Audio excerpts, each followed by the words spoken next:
Hi everyone. Today we are going to cover one of the most asked questions from many of the aspirants.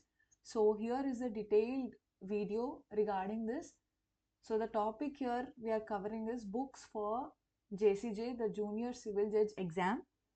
So we'll be covering every minute detail here. You can take a screenshot and watch till the end so that you will also have some few tips regarding the books purchase and many more.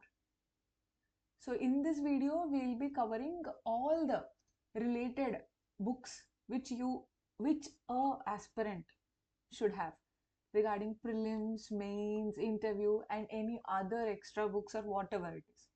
So coming back to the video, let us begin with the first stage, which is a screening test. So for the screening test, everyone will be suggesting you the Bayer Acts, right? Because in the screening test, you will be having the direct questions from the Bayer Act, which are section related and also the explanation related. So Bayer Acts are sufficient for the prelims point of view for JCJ examinations. And you can ask your ma'am, which publisher books should we buy? See, it doesn't depend on any particular publisher here. What we are suggesting for most of the aspirants is you can buy any of the publications, but all you need to have is every subject individual Bayer Act. That's it. And regarding MCQs, you need to practice lots and lots of MCQs. So let it be some test series from any other institutions, websites, or whatever it is, or let it be some book with MCQ subject wise regarding any publisher. So here we have given a list of few publications. So you can purchase the books directly from them regarding this MCQ, only the screening test part, which I'm talking here about. So you'll have subject wise screening test here. The previous year prelim papers also included for few publications, and few websites they are offering subject wise and a full length mock test also. You can buy any of the MCQs. So regarding the screening test, it's very limited, the Bayer Acts and the MCQ practice books. Now let us go for the next stage, stage 2, the mains examination. So here, before we go into this, one should always remember, I have said in many more videos before also as well, I'm explaining one more time. Your mains examination preparation should start same time parallel to your prelim examination. So when you are so sure that this exam you are going to crack it, for the screening test, you have to start your mains exam preparation also. Try to complete at least 1/4 of your preparation during your preparation for screening test or the preliminary examination. So this is what we suggest. And the next part, now we are going into the main thing, the books for mains examination. So here there are a lot of things you have to remember. For mains, as it is a descriptive part, you need to keep a lot of effort, right? Because you don't know, because a lot of aspirants say that, ma'am, we are getting easily qualified in the prelims, but why not in mains? So this is a big question for everyone, right? So that means your mains pattern, the descriptive pattern, you have to work more on your descriptive pattern. So how do you work more on your descriptive pattern of question and answer format? So Bayer Acts is not possible. It's an impossible task because it's only a one word or a one liner or few sentences in the Bayer Acts, right? So here, as you need to write a question answer type of format, what are the other sources you have to know? The main thing is, while you are doing your LLB, for every semester, you will have some standard textbooks, right? You will have some standard textbook for the subjects in those semesters. So what all the subjects you are having for the JCJ syllabus, we suggest you to buy those standard textbooks because they have an elaborated explanation for each and every concept, including the case laws. So I'll give you the list also. You can take screenshot of that. And the second thing, the second main source for mains exam which you have to have, one aspirant should have, is question and answer materials from any institute. Let it be any institute or online source, whatever it is, the question and answer material format, so that you can know, okay, for a single question, these are the categories or the essentials you need to require and fulfill the exam pattern. So you will understand the exam pattern. So it's better always to purchase the question and answer material format also. So I'll be giving the list for this also. So you can go through any of the question and answer materials. Books for English. So as you know, from 2025, English is only a qualifying exam. So nothing to worry, you just need to qualify, because these marks are not counted for the interview, and these are not the qualifying marks for mains. Only paper 1 and paper 2 is a qualifying nature, right? So English, what you have essay writing and translation. So I'll explain you how you have to decode these two also. So now going into this mains examination, so here is a list of textbooks which we have given for a standard books, and for most of the questions come from these subjects only. So for these subjects, it's better to buy the textbooks. I will also be giving the detailed description in the description of this video. So you can go there and you can also search them. And regarding question and answers, so regarding question and answer volumes, there are so many publishers who are giving you a question and answer format basing on the previous year question papers and a list of questions subject wise, whatever it is. So among all these publications, which I felt a little good, of course, very productive for every aspirant, is the third one, because it is actually given by Samrat Agarwal, who is a former justice of UP, so Judicial Service. So they have given a very nice comprehensive detail, which I have also gone through. So you can go through this Pariksha Manthan, Samrat Agarwal. So it's not actually a question and answer basically. It's a concept explanation, a concept-wise explanation, and you will have a very lengthy explanation. And you'll have a lot of case laws also. Of course, ALT, Padal Ramreddy, everything, all the publishers have given a very quite good source of question and answers. So you can go through any of the question and answer volumes. So they will be very helpful, covering each and every topic in a very detailed, and what are the essentials you have to write in the exam pattern also. So soon we'll also be launching our Lowell's question and answer volumes also. We'll let you know when they are launched. And the next one is regarding English. So English essays and translation. So how do you go for the essays and translation? See, for this I am not suggesting any specific book for English, but what you can remember is you can pick top 10 essays regarding legal issues. Okay, and try to elaborate those essays in the essay writing format with 1500 to 1800 words. So write down the essays.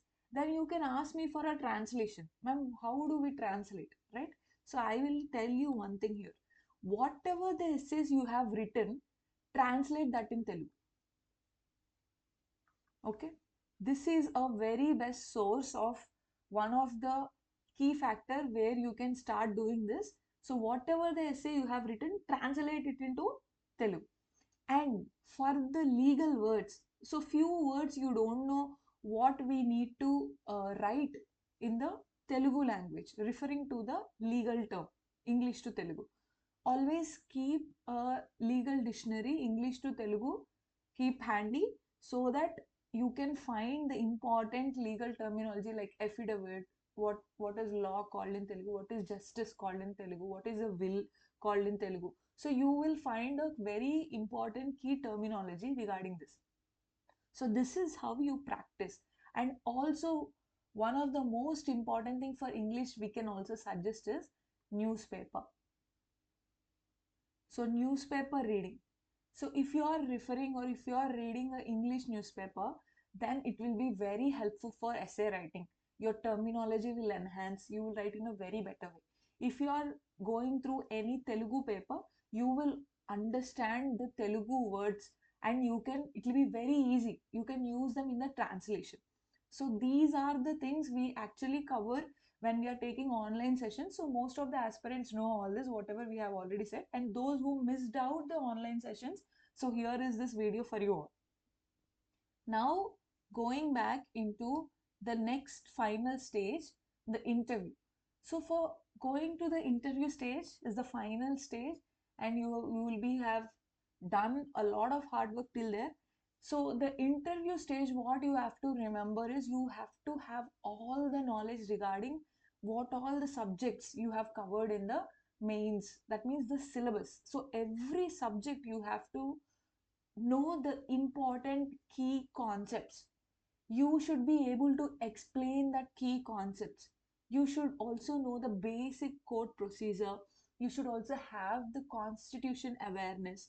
So do's and don'ts is regarding the interview pattern, your body language, your certificates, what you have to carry. So all these comes under do's and don'ts. And full recap is regarding the revision strategy. So before, while you are preparing for the interview, you have to prepare all the below given list. And one more thing, the constitution awareness is also important here. And court procedure, like suppose you take an example of a civil case, how the procedure will be there. And if you take an example of a criminal case, how the procedure will be going in the court, sessions court. So you have to know the basic court procedure. And the next one, the understanding of concepts, which I have already mentioned earlier regarding all the subjects. So every concept you have to know, because they can ask you an illustration or an example and ask you to give judgment on that. They can give you some offense, or else they can narrate you a situation and they can ask you regarding the situation, as a judge, what will you give the judgment. So you have to know the concepts very thoroughly, and the punishments and the imprisonment and also the sections. And the next one is that year, which year you are attending the interview, that year all the important judgments which have come and all the important changes in the judgments you have to know. And the last one is landmark judgments. So till today, like you have few landmark judgments like Keshwananda Bharati, Menaka Gandhi, and lot of landmark judgments. You have to have an idea regarding this. So all this you will be covering for the interview strategy of preparation. And here the first thing you have to remember, you have to be very confident while you are giving your interview, and always practice your interview mode before a mirror. See yourself and practice the concepts. Tell to yourself all the concepts, narrate the situations. So in this way, you will be adaptable from the beginning itself. Now, there are few certain things which every aspirant should understand here. Like we have mentioned this in a lot of online courses. We'll be telling you once again. What are these others that everyone must do while you are preparing for JCJ examinations? What we suggest. So we suggest few things. Everyday tasks. There are certain tasks like every day. Your mind requires them every day. So what are these tasks? First thing is make charts regarding IPC, regarding only punishments. The punishment name, the section, and the imprisonment or the term of imprisonment or the fine, whatever it is. Not all the punishments which are there in IPC, just only the important punishments which you have to give for a recap. So maintain a list of this and stick it somewhere or write it in your notebook, whatever it is. And this is a daily practice. So that means every day you have to give a eye reading of these pages. Keep some half an hour or 40 minutes for this. It's okay that you are revising it every day. Trust me, you are going to gain a lot of things from this. And the next one which we suggest to everybody is CPC orders. We have said this to most of the aspirants, and a lot of aspirants are following this. CPC orders, the 51 orders, you need to write it down somewhere or stick it where you can see it every day and it's visible to your eyes. Whether you read it or not, you are just going to stand in front of that paper, look it for 10 minutes. CPC orders, just note down the order names. That's all. 1, 2, 3. Just the list of orders. That's it. So your everyday task should involve 3 things. One is IPC punishments, and the other is CPC orders, and finally revision. So what is this revision? Suppose today you are covering CPC rules. Okay. Tomorrow, the first thing first, what you have to do is you have to again go through a recap of the CPC rules.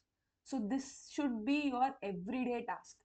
That means whatever the subject or whatever the concept you are studying the before day should be your revision or recap on the next following day.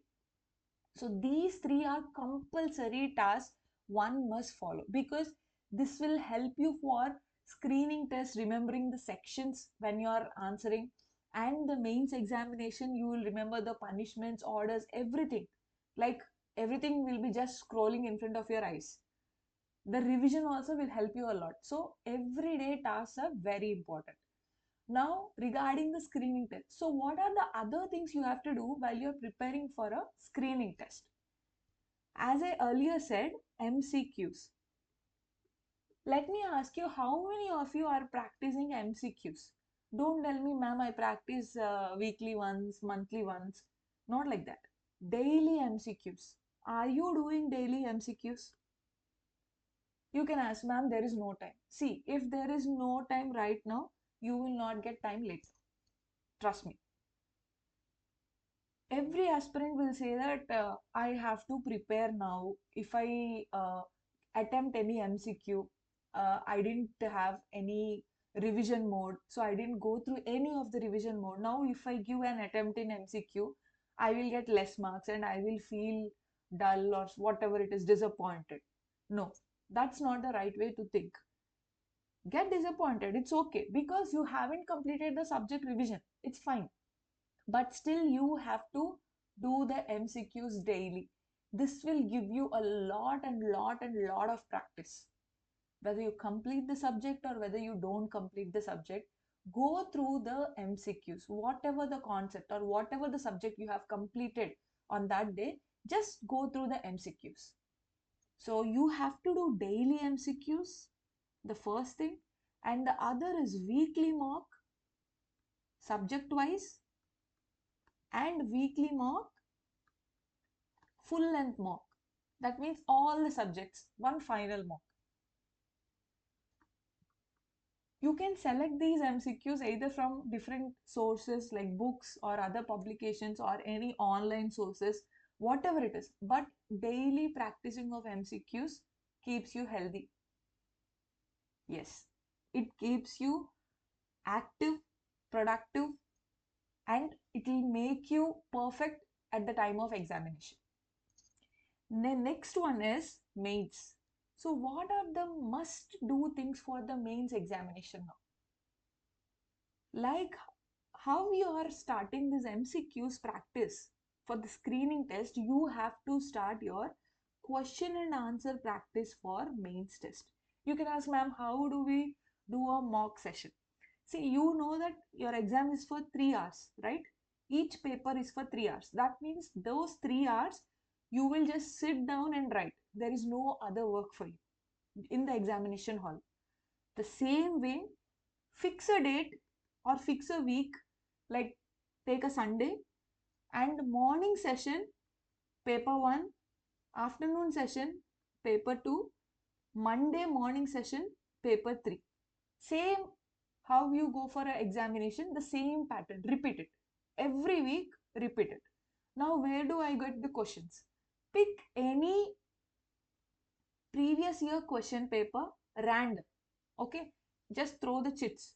Write 2017 in one paper, 2018, 20, 22, 24. Just make some few random chits or think of random number in a year. Pick that paper, civil paper, criminal paper, and English paper. Sit for 3 hours. Feel it as if you are writing the final examination. Okay. The before day, pin A4 or ledger sheets, some 20 to 30 pages, pin it, make a booklet, and start writing your questions. This is how you practice for your mains examination. You have to practice a lot of writing. It will improve your handwriting and also the skills, that from starting till the last page you are maintaining the same handwriting. The speed The time limit and time management also you will get habituated while you're practicing this. And you can also practice concept wise questions every day. Suppose you can take 5 questions a day and practice 5 questions without seeing. See, why am I telling this? Write down, write down. Because till today, everyone will remember the terms A, B, C, D, the alphabets, or the numbers 1, 2, 3, 4. You will tell the sequence very fast. How do you tell the sequence very fast? Because you have a lot and lot of revision during your childhood.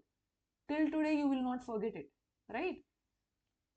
But now, what is happening during this competitive exams? Lot of aspirants, they forget everything after the exam is completed. Why? Because you are lacking a lot of revision here. You are lacking a lot of practice here.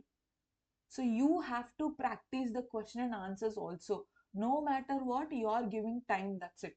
You can tell, ma'am, I have read 100%, I can write finally during the final exam only. You are not going to make it. That is for sure. You need to practice both the MCQs and the question and answer format for sure. And like I said earlier, for the interview, you need to practice in front of the mirror, and you also can practice a conversation with any of your family members or friends, like self introduction and explaining some few concepts, so that you will get habituated to explain the concept or to tell the concept to other person face to face.